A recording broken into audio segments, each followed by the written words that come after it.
Olá, senhores, tudo bem? Estamos de volta aqui com mais um vídeo, hoje trazendo a parte 4 dessa saga sobre bombas centrífugas.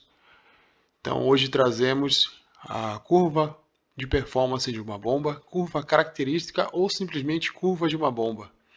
Então, a intenção do vídeo hoje é mostrar o que seria, de maneira básica e clara, mostrar o que seria essa curva de uma bomba e onde aplicá-la, quais são os critérios que você deveria saber para, numa necessidade futura, saber ler, interpretar e aplicar corretamente a curva de uma bomba numa determinada demanda que possa surgir aí na sua área de atuação. Dentre elas, eu destaco umas 4 possíveis. Você pode, desde inicialmente, encontrar uma falha prematura na performance de uma dessas bombas, e aí você iria agir de maneira corretiva. Você pode também, preventivamente, encontrar uma anomalia e tratar essa anomalia antes de que ela gere um dano permanente. Você também pode identificar uma bomba previamente instalada no local e, a partir das características da curva dessa bomba, conseguir fazer uma solicitação ao fabricante de um novo equipamento similar, caso o equipamento original já não haja mais disponibilidade de fabricação no mercado, o que é bastante comum, porque no nosso caso específico de navios e plataformas, tem equipamentos que já foram projetados, já foram fabricados há 20, 25 anos atrás. Então esse é um outro critério de importância. E por último, mas não menos importante, você com uma certa periodicidade avaliar a performance dessa bomba se ela se encontra ainda como inicialmente projetada e instalada no local. O que eu quero dizer com instalada no local? Você tem uma curva de performance projetada pelo fabricante, você tem a instalação e o teste dessa instalação, né, o teste de comissionamento dessa bomba no local de instalação, e daí gera um documento que periodicamente você precisa comparar com os valores reais e, assim, adquirir as informações relevantes que comprovem que ela continua mantendo a mesma performance.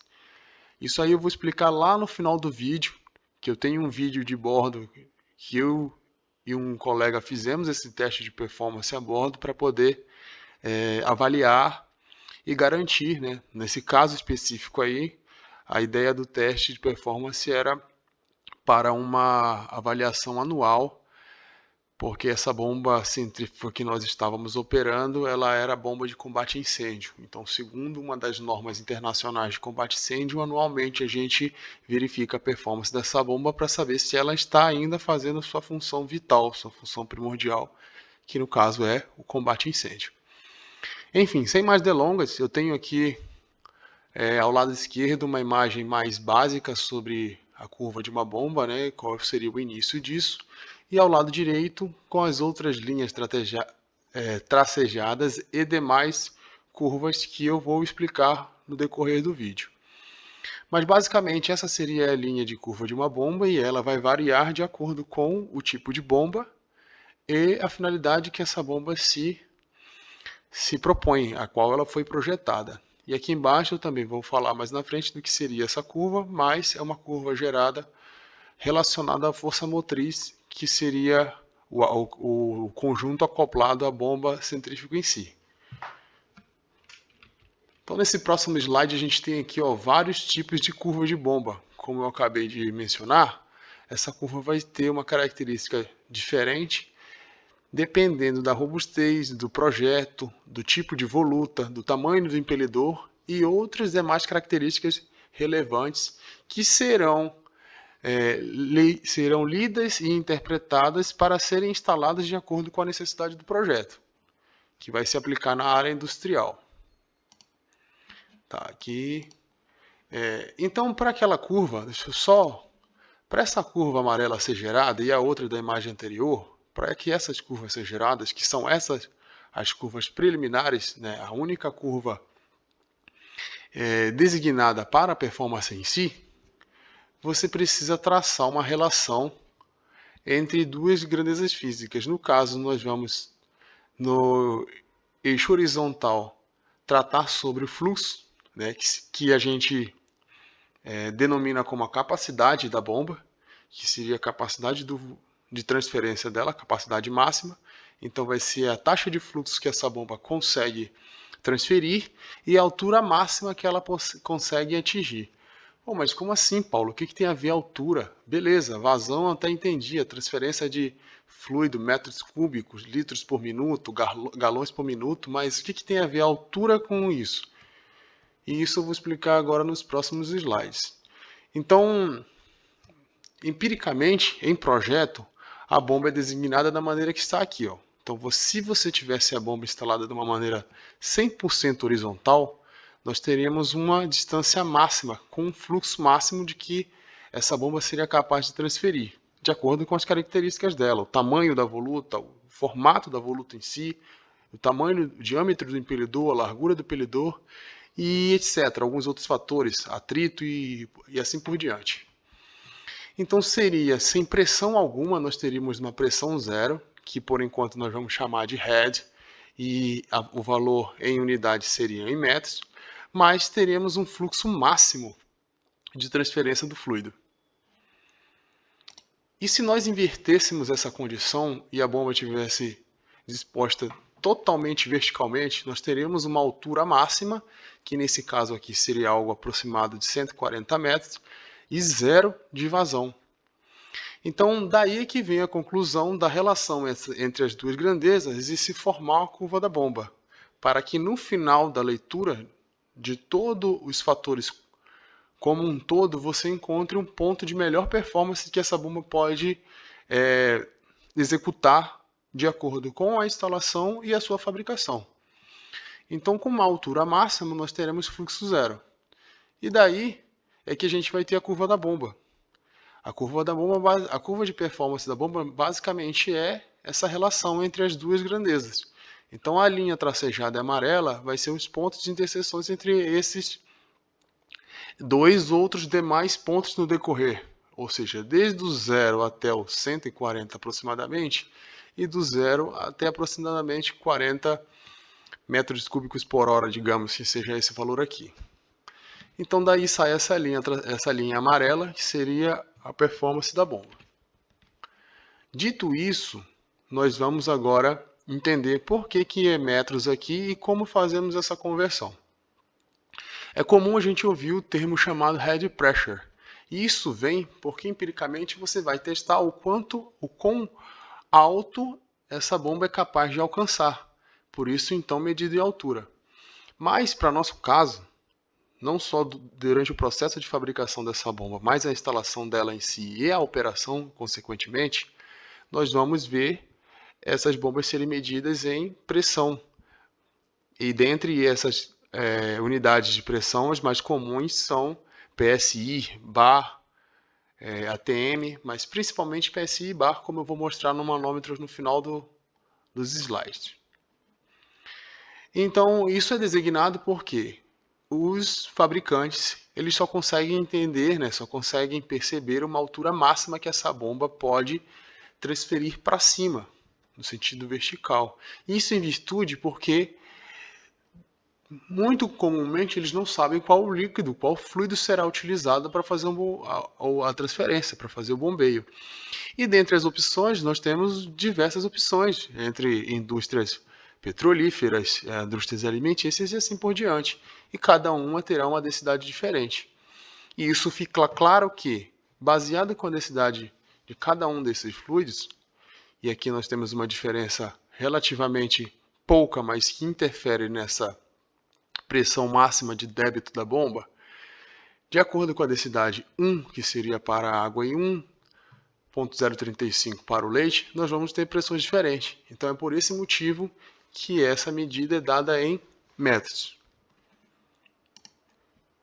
Outro fator importante que vai alterar essa pressão, vai alterar a transferência do fluido, o valor máximo de fluxo, vai ser as instalações das linhas.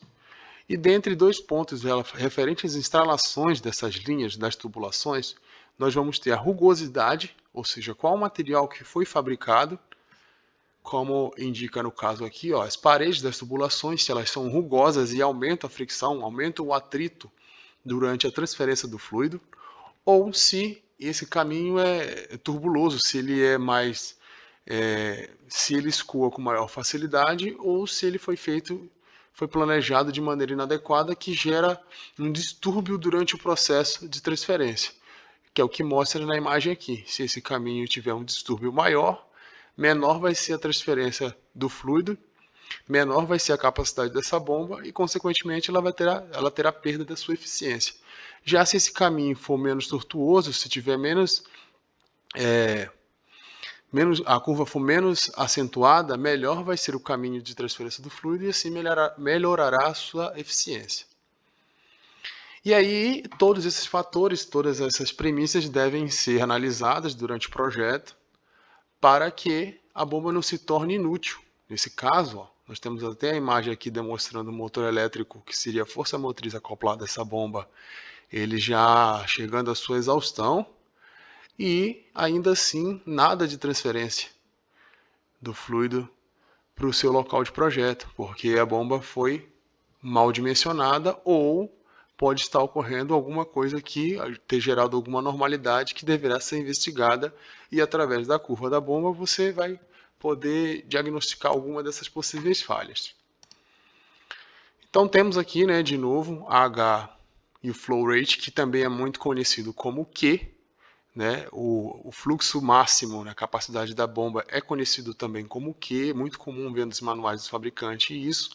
Então você consegue também identificar a partir de agora que quando você encontrar no manual do fabricante a relação HQ, seria também algo mencionado a performance da curva. Então agora seria a quarta maneira de identificarmos uma curva de uma bomba: curva característica, curva de performance, simplesmente curva da bomba ou relação HQ, o que é basicamente o valor encontrado durante os pontos entre a altura e a vazão.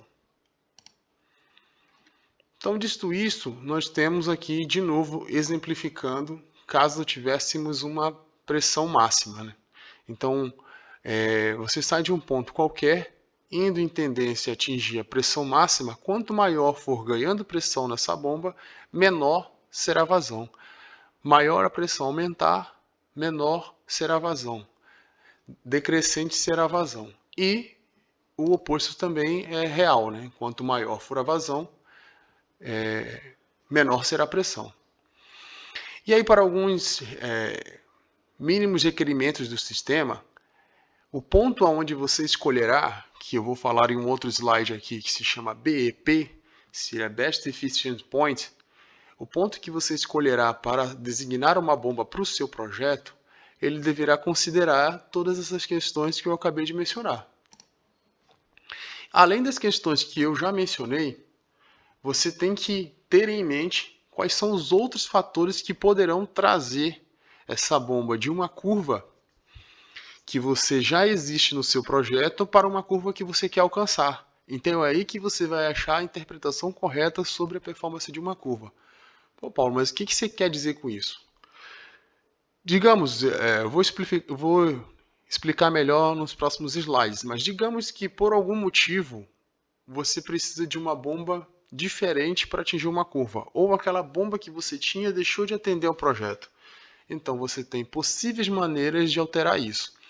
Uma delas seria com a instalação desse sistema aqui chamado VFD, onde você vai conseguir alterar a força motriz e aumentar e diminuir a rotação, a potência do motor em si, para que isso gere a alteração da curva da bomba. Só que isso não é algo tão simples e requer um planejamento prévio ou uma grande mudança de projeto para que aconteça. E uma maneira física e mais simples seria você mudar o diâmetro do impelidor.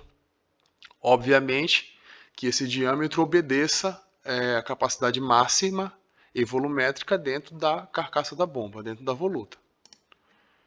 Então aqui nós temos o ponto BEP, que são traçados nessa linha vermelha. Você queira encontrar um ponto entre 70 pés, no caso 21,3 metros, e 30 galões por minuto aqui nesse caso. Para você encontrar esse ponto aqui, a curva da bomba que iria atender você seria a bomba 1, porque veja que a bomba 2, a curva de performance dela está muito longe do que seria o que você deseja encontrar. Então é isso que é um dos entendimentos primordiais para você entender isso. Porque caso contrário, você vai comprar, vai trocar ou vai realizar manutenção de maneira inadequada, não atendendo as especificações máximas, na verdade máximas não, as especificações mínimas de projeto para que você encontre a eficiência dessa bomba. E aí sim, isso pode ser alterado, como é mostrado nessa imagem aqui. Ó. Nós temos 3 diâmetros diferentes de impelidor. Consideremos que cada um desses impelidores atende o design do projeto da voluta e que todos eles caberiam aqui sem gerar interferência mecânica alguma. Sendo assim, nós poderíamos optar, de acordo com a nossa intenção, de acordo com o traçado da linha, da relação entre altura, barra pressão e vazão máxima, e capacidade dessa bomba, qual nos atenderia para atingir isso. Então, nesse caso aqui, a nova curva de performance de uma bomba está relacionada ao tamanho do impelidor. Então, temos um impelidor aqui ó, de 6,5 polegadas, um de 5,5 e um de 4,5. Então, de acordo com a minha necessidade, digamos que eu quisesse algo próximo disso aqui, ó, entre 20 e 30. O impelidor número 1 de 4,5 polegadas não me atenderia, já o de 5,5 atenderia, e se eu colocasse o de 6,5 a bomba ficaria superdimensionada. Então essa é uma das, dentre várias, essa é uma das relações importantes que você precisa saber para diagnosticar e interpretar, diagnosticar e implementar a curva de performance de uma bomba. Continuando falando sobre a bomba, para explicar a próxima curva, nós temos o conjunto aqui, como eu já falei em vídeos anteriores. Dentro desse conjunto nós temos diversas partes mecânicas móveis que por si só elas sofrem atrito, elas têm interferência e por consequência disso elas não atingem sua performance máxima. Elas têm a sua eficiência reduzida, como qualquer conjunto mecânico, compressores, turbinas, bombas, todos eles terão sua eficiência reduzida, motores, a combustão. Então isso aqui é importante para que você entenda aqui o conjunto como um todo, que todos eles terão uma perda de eficiência. E por que eu quero falar sobre essa perda de eficiência? Porque a curva ela é medida baseada na sua performance, levando essa linha aqui, levando em consideração duas premissas que eu já mencionei, a altura barra pressão e a letra Q lá, fluxo máximo barra capacidade da bomba. E agora nós vamos introduzir outras curvas aqui. Vai entrar também nesse diagrama, aqui nesse contexto, uma curva relacionada à potência da força motriz, que no nosso caso são motores trifásicos. Então vamos ter essa nova curva aqui embaixo, que vai demonstrar que vai ser relacionada à potência da força motriz. Então será medida em cavalos ou quilowatts. Aí a curva, pela imagem à direita lá no início, começa a ficar cada vez mais complexa. Então nós vamos agora ter uma outra linha tracejada que seria a potência em si. Nós vamos poder traçar qual bomba nos atende não só mais pela sua altura máxima, no caso pressão, não só mais pelo seu fluxo máximo, mas também pela sua potência máxima de força motriz e tamanho máximo do diâmetro do impelidor. Então, no lugar de apenas duas grandezas, agora nós inserimos mais duas. Então, nós escolheríamos uma bomba com base no fluxo, na altura máxima, na pressão máxima de projeto, somada a uma vazão, somada à força motriz máxima, potência máxima e também o diâmetro do impelidor. Então, agora 4 fatores são relevantes para que a gente faça a escolha correta para fazer uma solicitação ao fabricante de uma nova bomba, fazer a substituição da bomba que nós temos no local, fazer o teste de performance anual e, dentre outras necessidades, avaliar se há necessidade de interações, de intervenções corretivas ou não, diversas finalidades.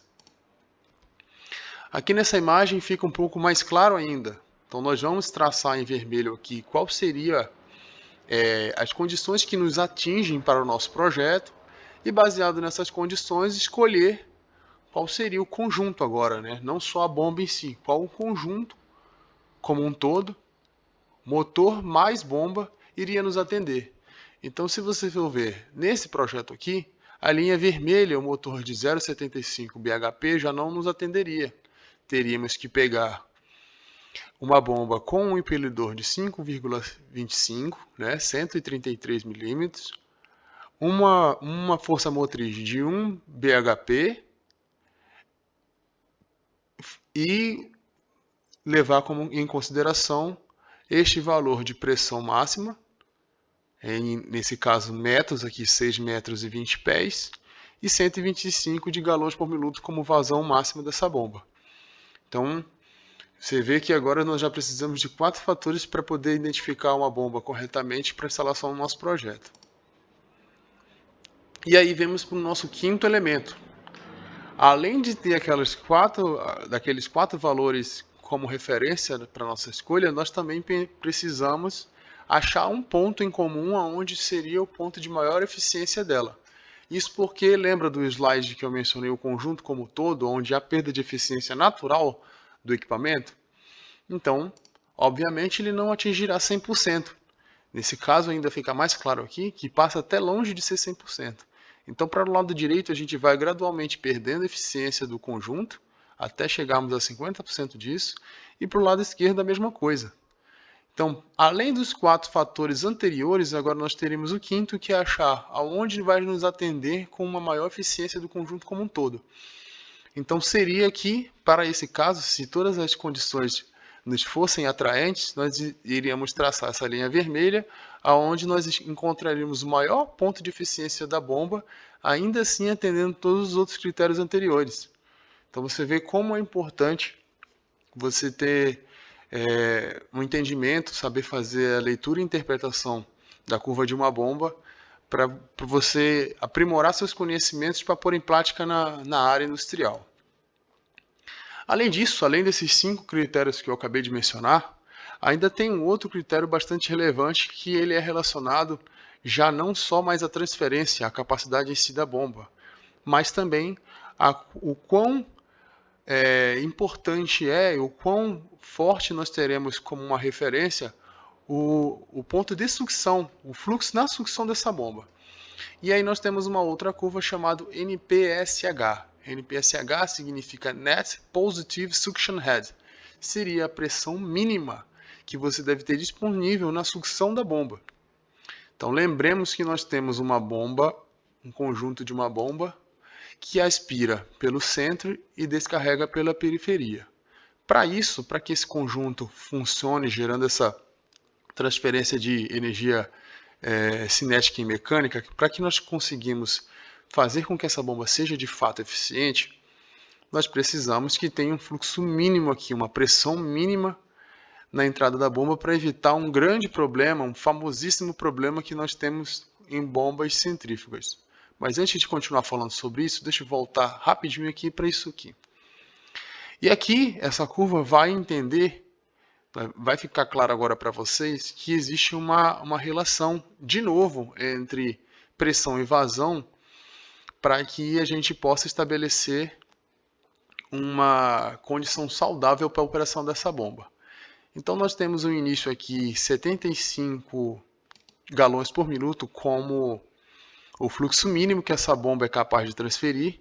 E esse fluxo, para ele ser aumentado aqui, para que essa linha decorra e o fluxo seja cada vez mais aumentado, requer que você tenha uma pressão positiva na sucção da bomba cada vez maior. Então, na condição mínima de 75 galões por minuto, nós precisamos de aproximadamente aqui, 1,8 metros, né? Que na conversão desses 1,8 metros para pressão, fazendo uma transferência para bar aqui, seria aproximadamente 0,2 bar, é até relativamente baixo. Só que quanto maior esse fluxo aumenta, chegamos próximo aqui dos 200 galões por minuto no seu fluxo máximo, de acordo com esta linha, de acordo com este gráfico, nós teríamos já que ter uma pressão de sucção de 3 metros. aproximadamente 0,3 bar. Então, houve um aumento, né? Houve a necessidade de um aumento da pressão de sucção para que atenda às características mínimas de transferência do fluido dessa bomba. E isso ocorre por quê? Voltando para essa imagem aqui, o ponto de baixa pressão é justamente na entrada da bomba, nos sucos de aspiração. E aí, durante o processo do giro do impelidor aqui, né, durante as revoluções, o fluido é literalmente impelido pelo impelidor e assim é gerada a sua pressão de descarga, porque esse movimento é feito em uma alta rotação.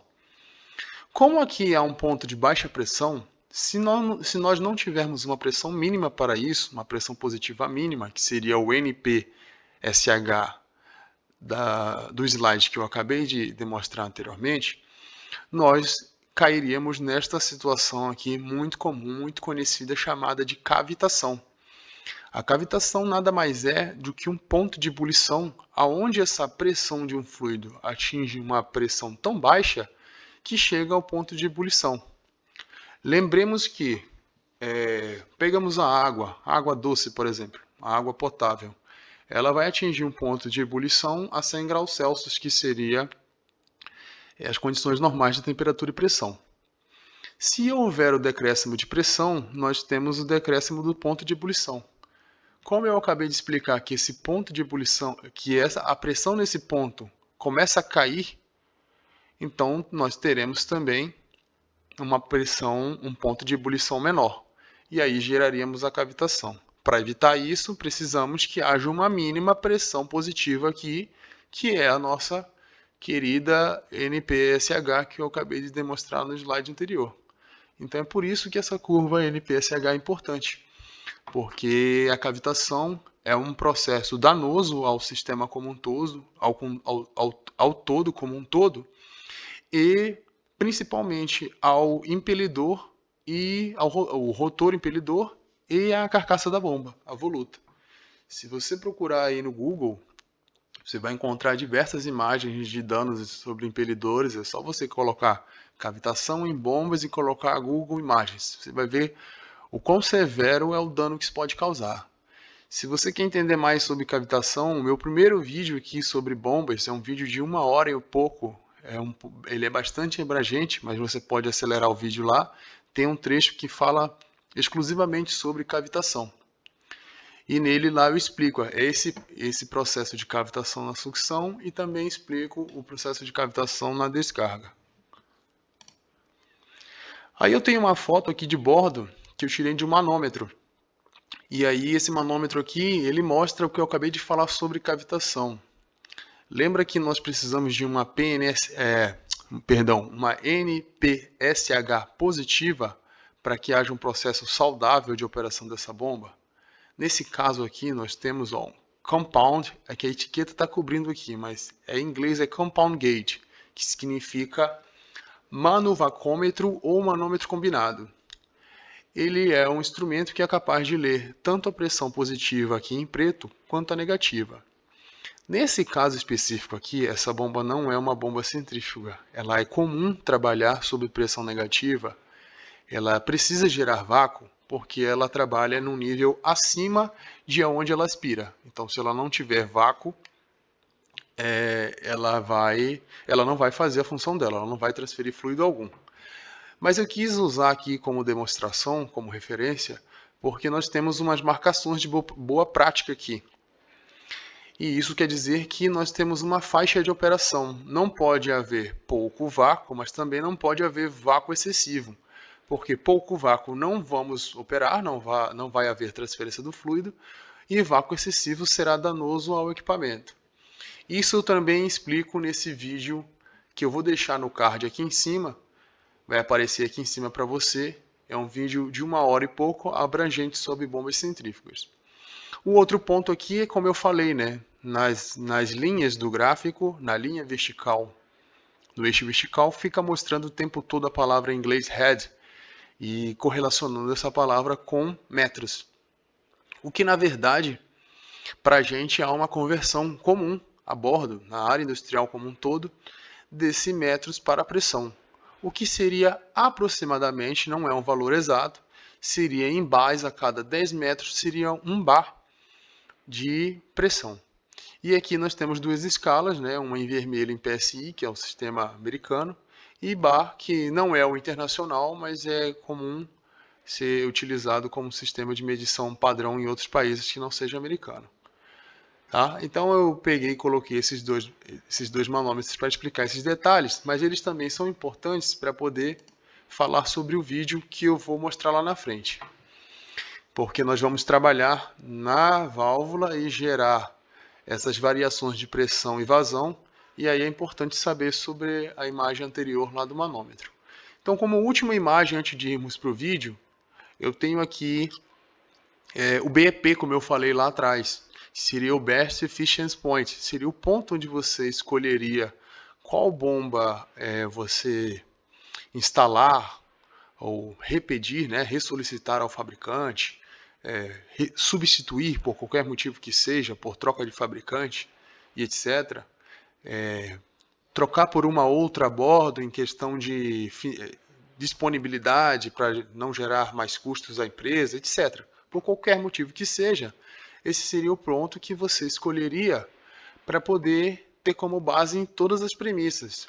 Altura, vazão, força motriz, eficiência. Então, num ponto máximo de eficiência, você teria que escolher ele abaixo da curva de performance da bomba, dentro de um ponto bom de força motriz e assim vai. Então é isso, pessoal. Agora eu vou passar para o vídeo e no vídeo eu vou explicar alguns detalhes, por que nós estamos fazendo essa operação e como essa operação é feita. Então, pessoal, estou com um vídeo aqui no campo, né, na área industrial, lá na nossa embarcação. Nós vamos fazer o teste anual de performance da bomba para saber se ela ainda atinge as características iniciais de como foi projetada. E para isso eu quero que vocês prestem atenção nesse fluxômetro aqui, nesse medidor de vazão, e nos dois manômetros que aparecerão a seguir. E aí vocês agora, com as informações que eu já apresentei nos slides anteriores, vocês vão cruzar com esse teste em campo e entender essa relação entre vazão e pressão para a operação de uma bomba centrífuga. Nesse caso aqui é uma bomba de combate a incêndio, nós precisamos fazer esse teste anualmente para identificar que ela ainda atende às características iniciais padrões para apresentar para o órgão competente, que vai nos certificar por mais um ano essa performance original de acordo com o fabricante.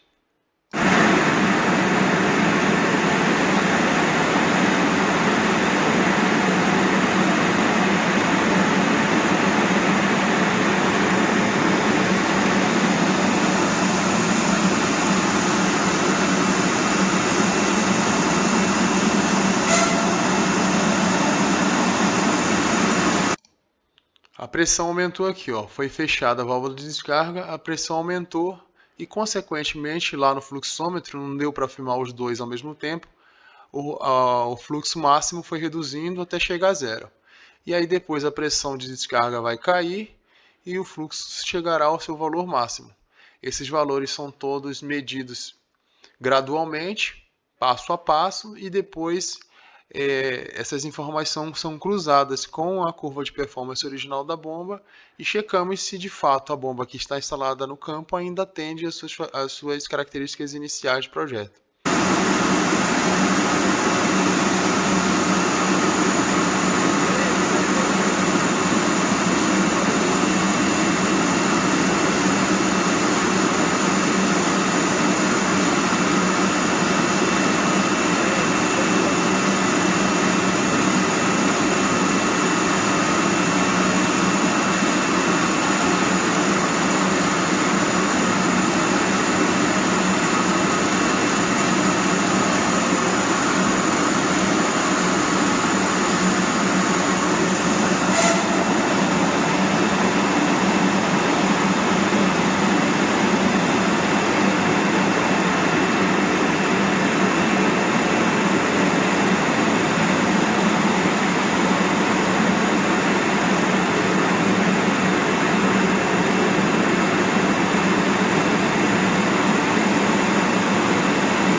Agora a válvula de descarga foi aberta totalmente, então a pressão de descarga caiu a próximo de zero e chegamos no fluxo máximo aqui de transferência do fluido.